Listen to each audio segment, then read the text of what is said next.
Alright guys, here we go. We're playing Wasteland 2 Director's Cut, because I actually got a lot of requests for me to play Wasteland 2, and held off on that a bit because I heard that they were remaking it, or remaking the remake, or re-releasing an advanced version of the This is an interesting... it's interesting to try to go back and dissect what state and what this game represents at this point, but anyway, another... action strategy RPG. Let's give it a shot. Once again, in the glow of the atom.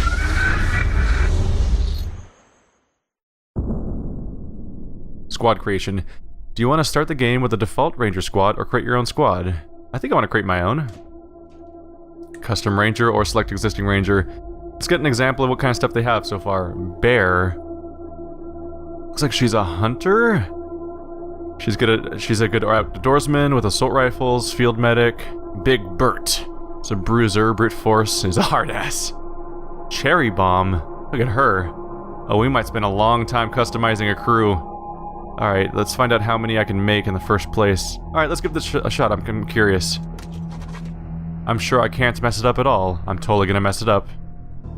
His name is Gustavo Molotov. 45-year-old Christian male, likes to smoke red roosters, Latino, and, you know, impeccable taste in clothing, apparently. There's a whole lot to look at here, so we have 7 points remaining for these actual stat points over here, and 12 for specialties. Let's see here, and I believe these 12 are spread between these three trees: combat, knowledge, and general skills. But to figure out what role we want him to play exactly. It looks like everything has its own... Yep, coordination. Bonus action points and bonus range chance to hit. Luck. Crit chance, chance to evade, chance to get additional constitution per level, chance to get action points per turn. Awareness. Bonus initiative, which I assume means being able to go first. Chance to evade and vision range, so we can see further and dodge better. Good if you try not to get hit, if you can't take a hit, for example. Strength affects your melee hit damage. Carry weight, constitution per level. Starting constitution, action points, base melee damage. Probably going to want a strength character probably going to want to have some sort of tanky strength character to make them more durable. Speed is combat speed, initiative, chance to evade, action points, intelligence, skills per level, charisma, leadership radius. Alright, so I'm going to have to build a well-rounded crew here to fill in with different roles.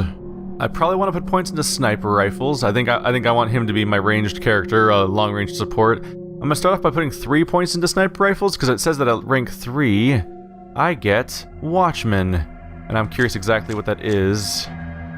But it sounds like it's probably going to be pretty handy. It's probably a good support ability for sure. It says that for strength, sniper rifle strength is long range, armor penetration, high damage, and can use precision strikes, but they cost high AP, use expensive ammo, and the chance to hit reduction they have chance to hit reduction at short range, so they're only useful at longer range. Ooh, and the cost changed per point. Let's take a look at that again. So level 1 cost 2 skill points. Wow. Does anything cost 1 skill point? I wonder why... Looks like everything starts at costing 2. I wonder why they don't just start at 1 and give you half as many. Oh well. Alright, level 2 cost 2 skill points. Level 3 cost 2 skill points. There you go. After the first 3 points, the cost doubles immediately. Perception. Take this skill to see things others miss and spot ambushes before they spot you. And it looks like it's based on level. So at level 1... 60% chance to detect an ambush from a level 1, and it goes lower and lower until if they're 4 or plus, which means that we don't get a bonus at all. And I think I want to just start... I think this makes sense to put more points into as a sniper, because that's actually probably a really handy thing to have for this particular role. That's going to be more or less what he does. Is he's the angel of death that overwatches the entire team with his long-range sniper rifle and his high perception skill. He'll hopefully be able to watch over everyone else while they do their own, potentially more utility-focused skills. So let's figure out how to spend these 7 points. I'm thinking go a little bit into awareness. It gives him more vision range, which seems important for this kind of role. Coordination gives you a higher chance of hitting, and bonus action points. Important because action points affects... they said that there's a high AP cost for sniper rifles, and a range chance to hit seems pretty important for a ranged character. There we go. We got bonus AP. So next point we'd get another bonus AP and a bonus action point. I said the same thing twice just now. That was silly. Alright, 3 points to go. What was the one I was going at? Speed. Speed is another thing that gives you more AP. So it may be worth investing just for that, along with the chance to avoid. And being able to move quickly could be very handy for a ranged character. Probably put like a couple points in that. And then luck is probably interesting. Increased crit chance is handy as a ranged character. Chance for bonus AP. I think I'm gonna go for that. I think this is gonna be my breakdown for my sniper character. Alright, there's a bunch of quirks here, so we might as well go through them all. Because I could be picking any number of them here. No quirk. Quirks are special personality traits you can pick for your character. Selecting one will provide a benefit, but also a drawback of some kind. You may only pick one quirk for each character, and picking one is optional. Animal husbandry. Benefits. Bonuses from animal whispered followers are 2 times as good. Drawbacks? Just a big question mark. Interesting. You grew up on a farm and learned to tend to the animals there. You showered them with care and compassion, keeping them well groomed, and they brought you much joy in return. Life is good. Ascetic. +5 skill points and 1 attribute point at the beginning of the start. Oh. So you get a nice bonus for your starting character, but you can't use trinkets forever. Asshole. Hard-ass dialogue options always succeed, but squad cannot use kiss-ass or smart-ass dialogue options.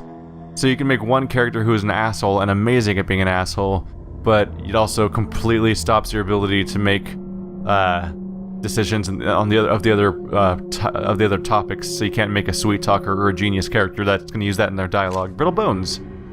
+2 base AP, but -50% base combat speed. Oh wow. Delayed gratification. 1 more skill point each level up after 10. -1 skill point after each level up before 11. Oh. Interesting. So you get less skill points per level for a while, then you get more later on. Huh. I assume that ultimately you must be able to level up well past 20, otherwise it'd be pointless to even, because it would just be an even at the end, but that's a little rough. Wow, that's a word. Dysparnumerophobia. +2 to all attributes on even-numbered character levels. -2 to all attributes on odd-numbered character levels. That's a really strange quirk. Fainting goat. When an enemy scores a critical hit on you, you have a 35% chance of fainting, causing them to miss. While fainting, you get pushed back in combat order. Interesting. So it can mess with your turn order, but you can avoid a crit, which could be really handy for certain characters that don't necessarily need to attack right away, but you don't want to be, say, obliterated abruptly. Heavy-handed. +15% base damage on all blunt, bladed, and brawling attacks, but -50% base critical chance. So for someone who wants to just do raw damage, but without the chance of doing bonus damage. Manic depressive. Attributes change randomly by +1 every 10 to 15 minutes? Whoa. Alright, these are definitely quirks. Yep. They're about as quirky as I've seen in a while, actually. Outside of, like, I think Vampire the Masquerade has some weird ones too. But this is pretty weird. Misophobic. 25% benefit when you use healing items on others, but you cannot use healing items on yourself. Huh. Opportunist. 25% damage against any target that's at less than 30% Constitution. So Constitution must be what we call hit points in this game. -25% damage against any target and more than 30% Constitution. So someone who just gets killing blows, basically. Psychopath. 4% bonus crit, bonus chance to hit, and 2% bonus crit with every successful attack. Bonus lost if you miss an attack. -10% chance to hit, -5% base critical chance. Interesting. So the more consecutive hits you make, the more your bonus builds. But if you ever miss, you lose your overall bonus, and you are more likely to miss to begin with. I haven't figured it out yet in this particular game, but if I was playing a rogue in another game that had a high hit chance and was attacking rapidly with daggers, for example, someone who attacks a lot could really milk this bonus for a lot. Also have to deal with them being a psychopath, minus detail. Raised in a circus, plus 5% evasion, no leadership bonus received. Aww. Depressed rage. Times 2 damage and plus 25% critical chance for 1 turn after receiving a critical hit. Interesting. So if you get hit by a crit, you actually get a bonus overall. You can never get normal critical hits. So it gives you a big damage bonus and a big crit bonus, but if you're not getting crit, you're not going to crit yourself, ever. Thick-skinned, plus 2 base armor, minus 30% combat speed.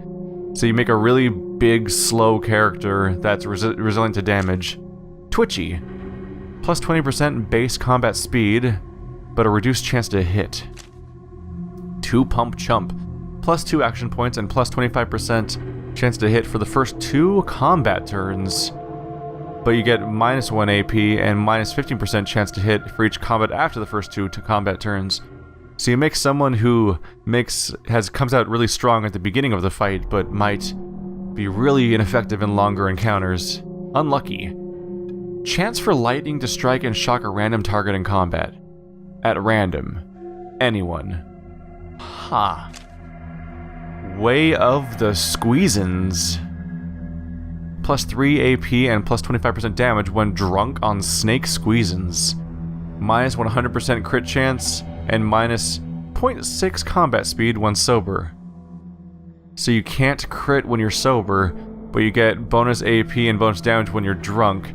And I assume you probably there's probably some negative effects for being drunk in the first place. I might come to regret this, which I think I would say about every quirk I ever pick probably, but as a sniper, 2 pump chump sounds kind of interesting. So it means you can come out strong at the beginning of the fight. In most games, snipers tend to be big damage dealers that are kind of cumbersome and awkward, but if I could start the fight by doing just come out strong with heavy attacks and a almost guaranteed hit chance at the beginning of the fight, you could potentially take out people immediately, and that would mean that you'd be turning the tide of the fight from that point on, which could make up for the fact that you lose some AP later.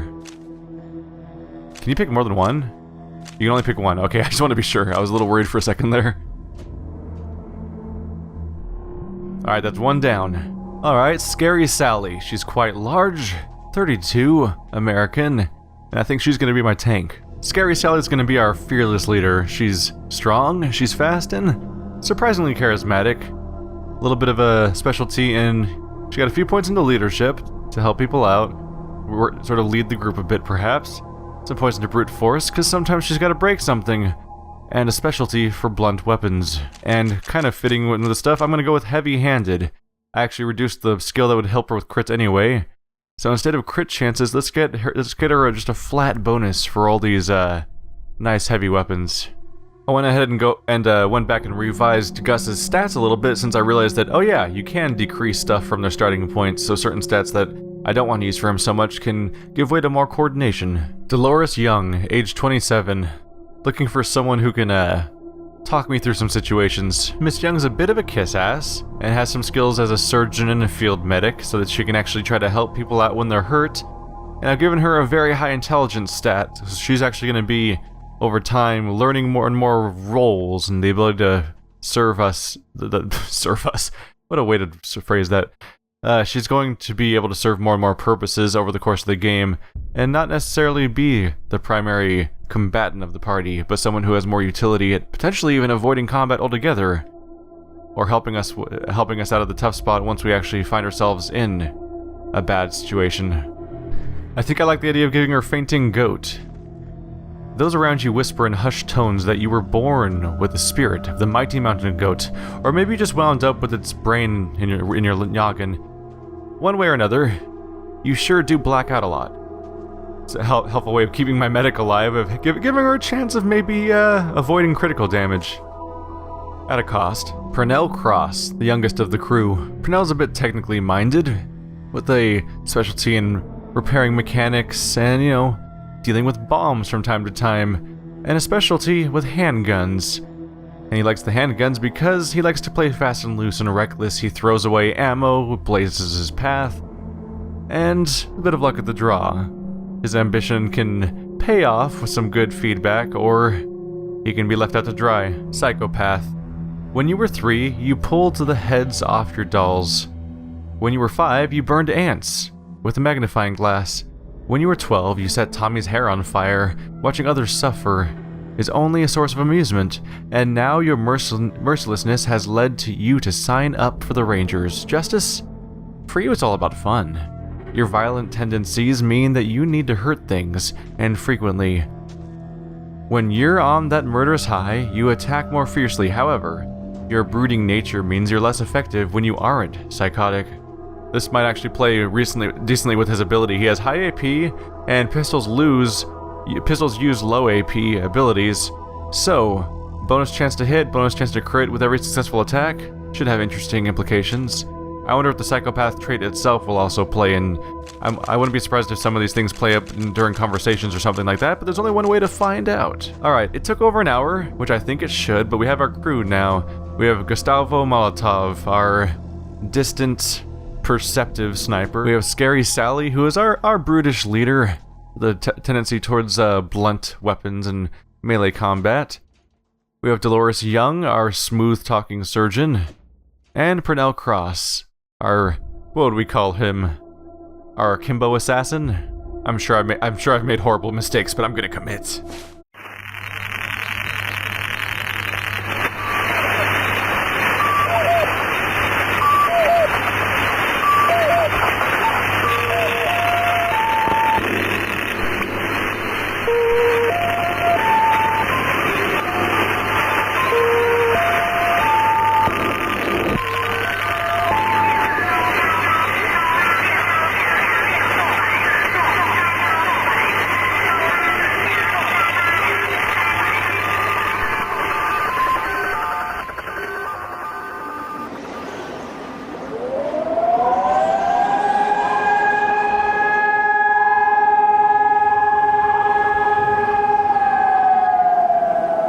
What comes after the end?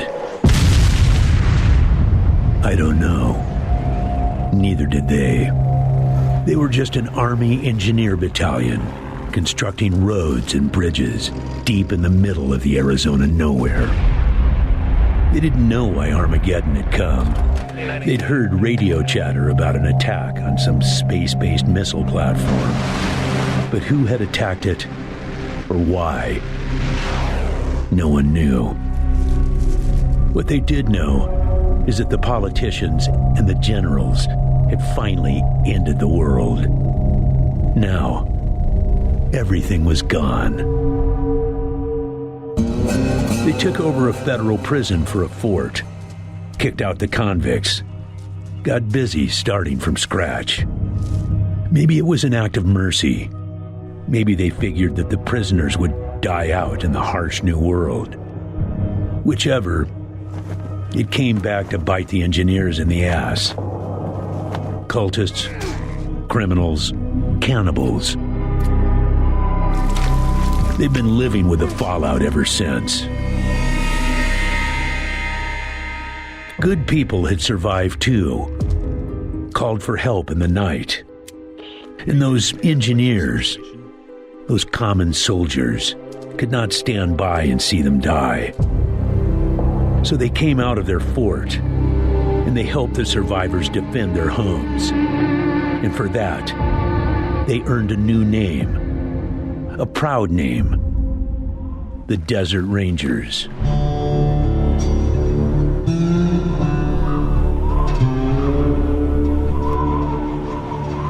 Now, Rangers, I know at times it seems our cause is hopeless, and I know it's hard to say goodbye to a brother in arms.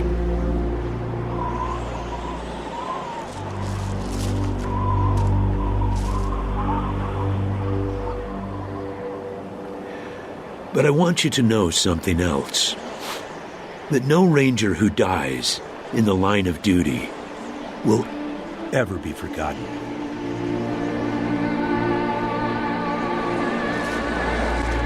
Nor will he have ever died in vain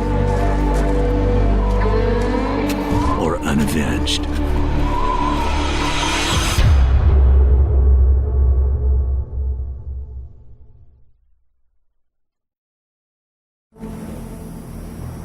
Thank you, recruits.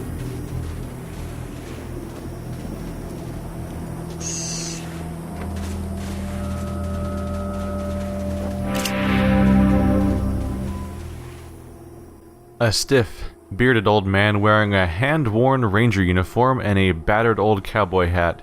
General Vargas walks with a cane, but he's not helpless. He wears a pearl-handed revolver on his hip, and there are a lot of notches on the barrel. Can I change characters? Oh, yep, sure can. Interesting. Alright, so you can change combat characters during combat. Well, Dolores is charismatic. Maybe we'll stick with her for the moment. I appreciate you coming to Captain Ace's retirement party when you hardly knew the man. Appropriate, too, seeing as how investigating his death will be your first duty as a desert ranger. How did Ace die, sir? Oh, wait. Oh, there's the options. Alright, so I can pick Ace or duty. Alright, how did Ace die, sir? Ace had been trying to locate a faint radio signal, which has lately been giving us cause for concern. We gave him 3 repeater units and sent him to hook them up to 3 remote radio towers. This would have allowed us to get a fix on the signal. But sadly, Ace was murdered by unknown assailants right after hooking up the first tower, and his logbook and the last 2 repeater units were stolen. The signal is a threat, sir? The voice on those broadcasts disturbed me greatly. It talked crazy talk about a future where man and machine would be one. Worse, it talked about us, the Desert Rangers, specifically. It said it was coming for us. Where man and machine are one. We're almost oddly combining with a Shadow in Hong Kong here. Where are the radio towers? I'll give you the locations of the towers once you have the repeaters in hand. More important to find them first. Repeater units, sir? When you get back to the Citadel, talk to our radio expert, Wade Woodson, if you want to know more about the technical details. All I know is the repeaters will upgrade the towers and allow us to zero in on the mystery signal. You think the logbook was stolen, sir? Don't know, but it wasn't on Ace's person when he was found. Look for it. It might have some clues as to his death. Happy to be given the opportunity, sir. But are you sure we're ready? I wonder if the dialogue changes when they're less kiss-ass. Not necessarily. Yeah, I know. You've hardly found your feet with us, and here I am sending you on a mission that already got 1 ranger killed. Well, I wish I had another option, but the Desert Rangers are spread a little thin right now. Ranger teams Abel and Charlie are out west trying to stop a range war out there from becoming straight-up genocide. And Team Baker is up north looking for a way through the radiation that's cut us off from Vegas. I'm afraid the next generation is going to have to lead the charge on this one. What's the mission, sir? The mission is this. Search the area where Ace's body was found, and do your best to recover his logbook and the repeater units. Then call in your report. If you find the repeaters, I may send you on to finish his mission. Ace's death must be avenged, and it will be. But finding the signal he died trying to track down is just as important. Besides, I got the sneaking suspicion that when you find the one, you'll find the other. Where is this area, sir? It's about a day's walk east from here. I'll mark it on your map. Hopefully not literally. Oh, there we go. We have a target, this radio tower off in the distance. So we have a world map and a local map. There we go. So that's where my party is. That's where the rangers I'm talking to. Alright. Call in, sir. Yes, call in on your radio.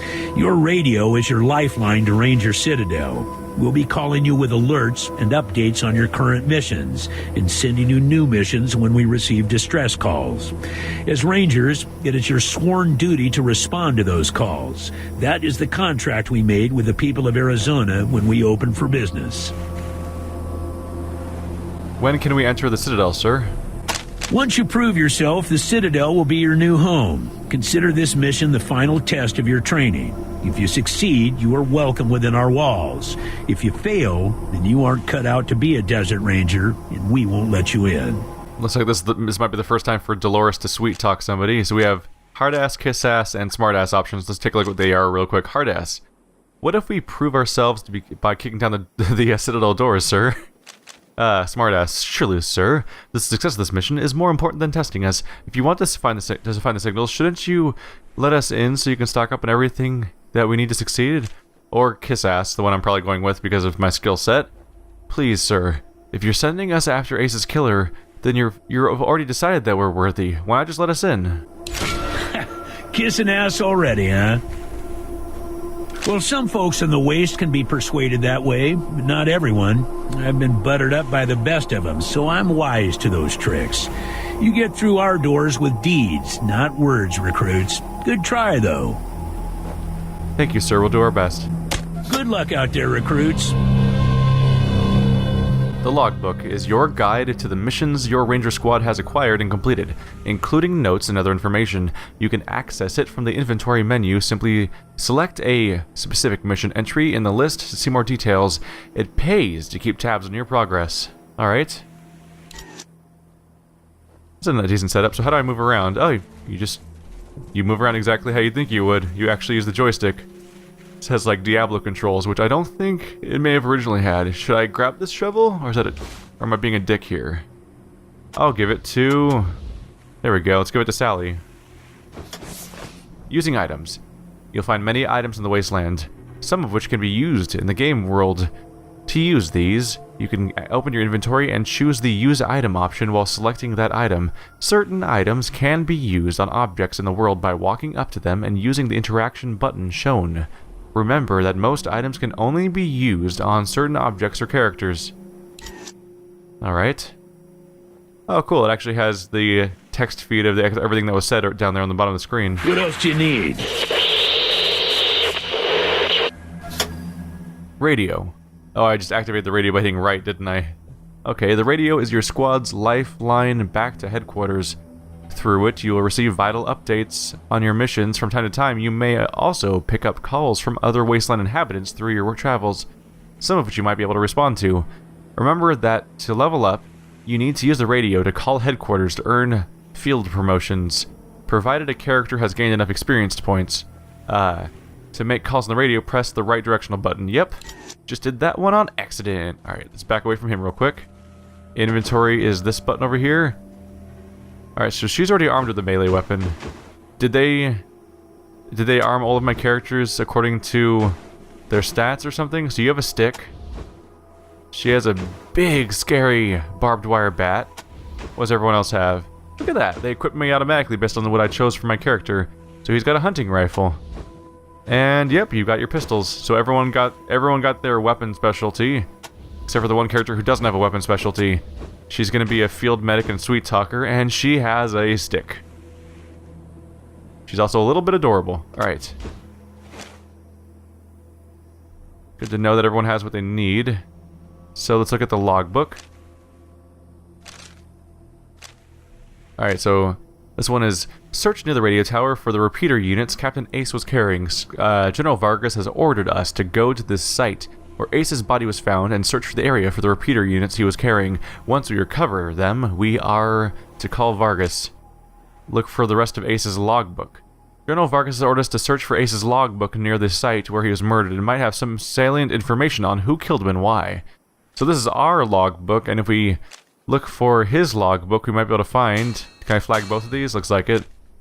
If we find his logbook, we might be able to find out what he was doing when he got killed. Oops. They go to flagged. There we go, you click up here.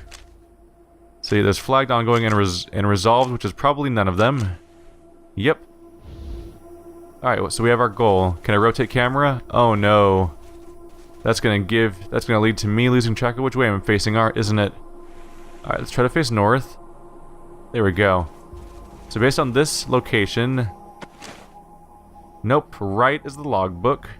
Probably should click on ongoing. Up is the map. There we go. So our goal is to go off to the top right. And I believe we just want to start walking, basically. Everything looks like kind of a dead end in this general direction. Wasteland is actually on the map marker. Wasteland. Oh, so that bottom part of the map is actually the way out, probably. If I continue this way, it looks like the map just ends. Alrighty then, so we're going to want to head off in that direction. Let's put our melee character in front if I'm going to wander around in such a manner. So there's a lot of dead around here. Lance Colonel Ken Stone. PFC David Asaf. So you can go and inspect things and it gets written on the little typewriter on the bottom of the corner. That's interesting. I wouldn't be surprised if those gravestones were Kickstarter rewards. Camera controls. To move the camera, use the right stick. There are different camera control modes in Wasteland 2, which you can change by pressing R3. The first and default camera mode is to rotate zoom mode, which will follow your selected character and allow you to zoom the camera in and out and rotate around that ranger. Second camera mode is pan mode. This camera mode allows you to pan the camera across the game world and look more closely at things from a distance.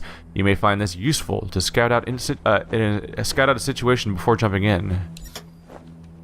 The third camera mode is locked mode. Locked mode stops camera movement, allowing you to move your squad without the camera following. In locked mode, the camera controls are reassigned to scroll the printer text and change its size. Interesting.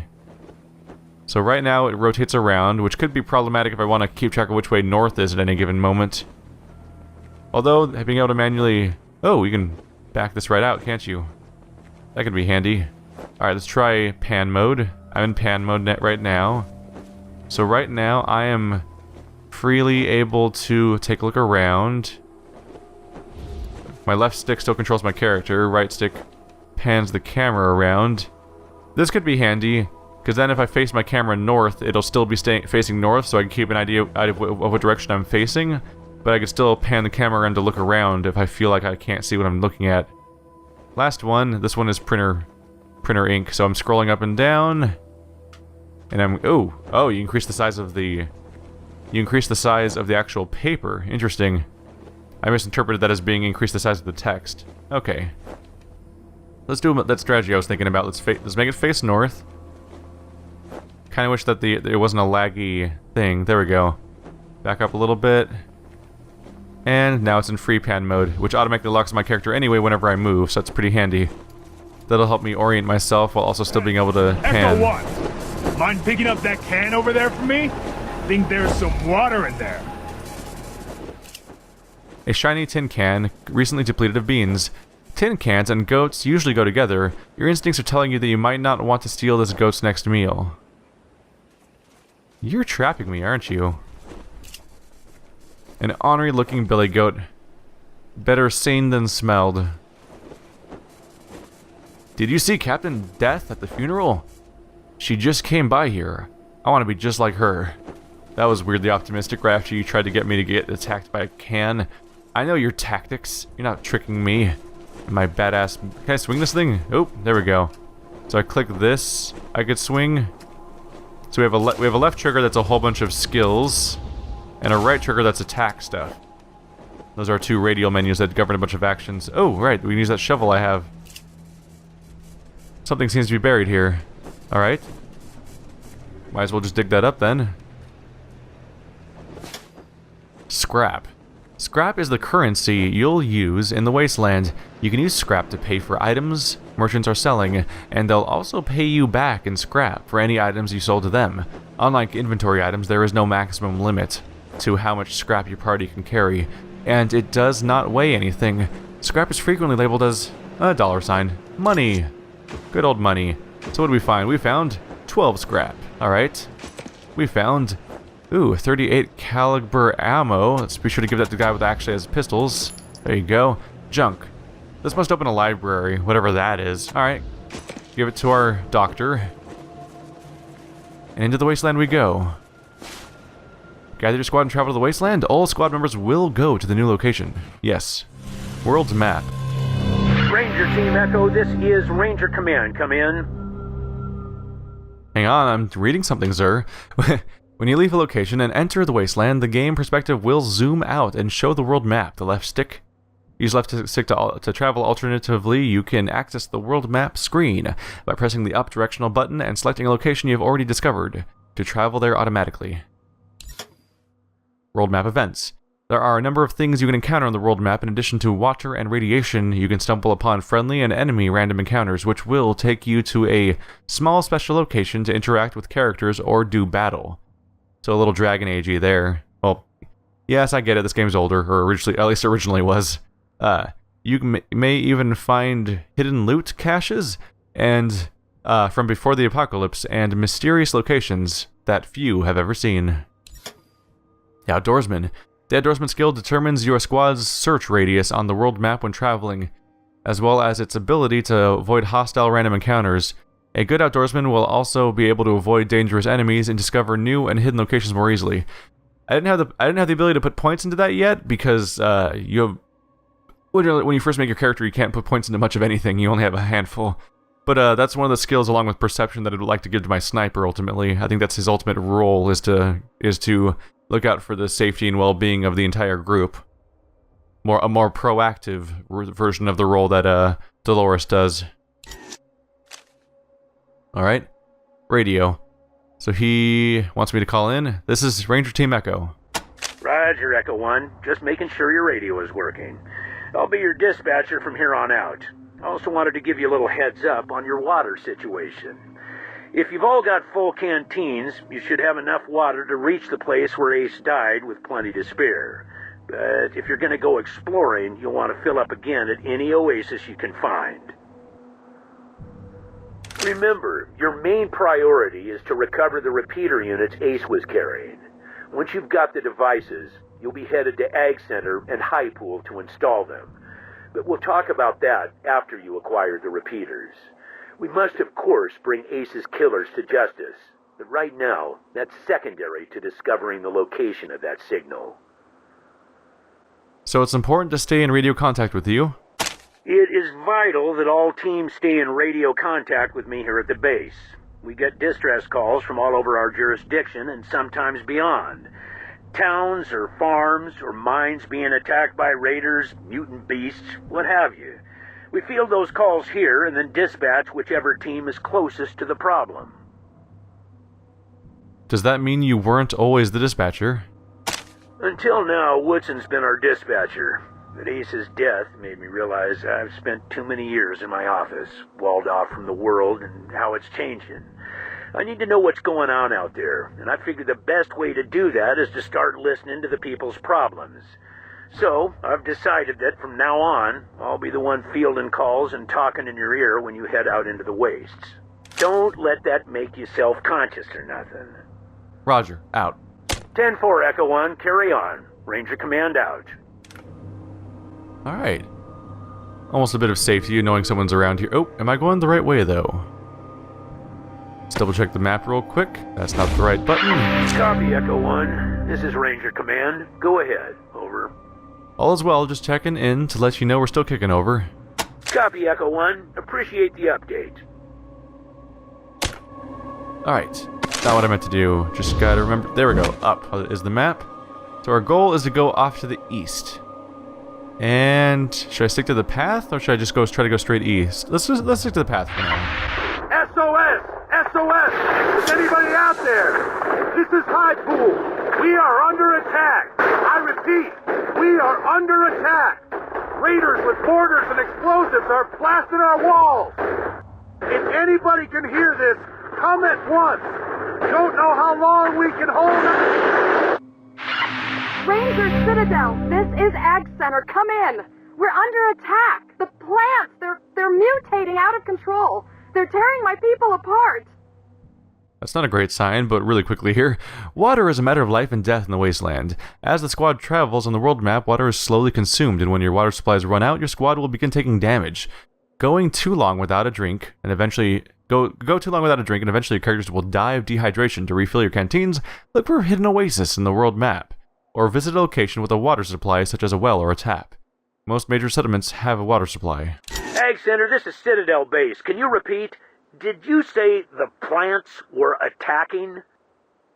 Yes, goddammit, the plants! Something's gone wrong with the... the door! They're breaking down the door! Fall back! Fall back! Ranger Team Echo, this is Ranger Command. Come in. Did you copy those distress calls from High Pool and Ag Center? Over. Affirmative. Message received. Roger that. Listen, Echo 1, I have no one else in the area and no further intel at this time. I'm afraid it's going to have to be your decision which call to respond to first. Whichever one you choose, get there ASAP. Both situations are emergencies, and both sounded like they were deteriorating rapidly. While the repeaters are still alpha-level priority, civilian emergencies have to come first, before heading back out to get the repeaters. Sending you the coordinates for both locations now. Copy? Well, that's rough. Apparently there's... So we can go to Ag Center or High Pool. Kind of amazing that no one else is here to help. Both places you sent us are suddenly having emergencies? Uh-huh. Suspicious, isn't it, Echo One? Like someone's monitoring our transmissions and trying to stop our little radio experiment before it starts. Keep an eye out for suspect characters. Copy? Copy. 10-4, Echo One. Godspeed. Make a command out. That's not the best sign. Take a quick look at a logbook.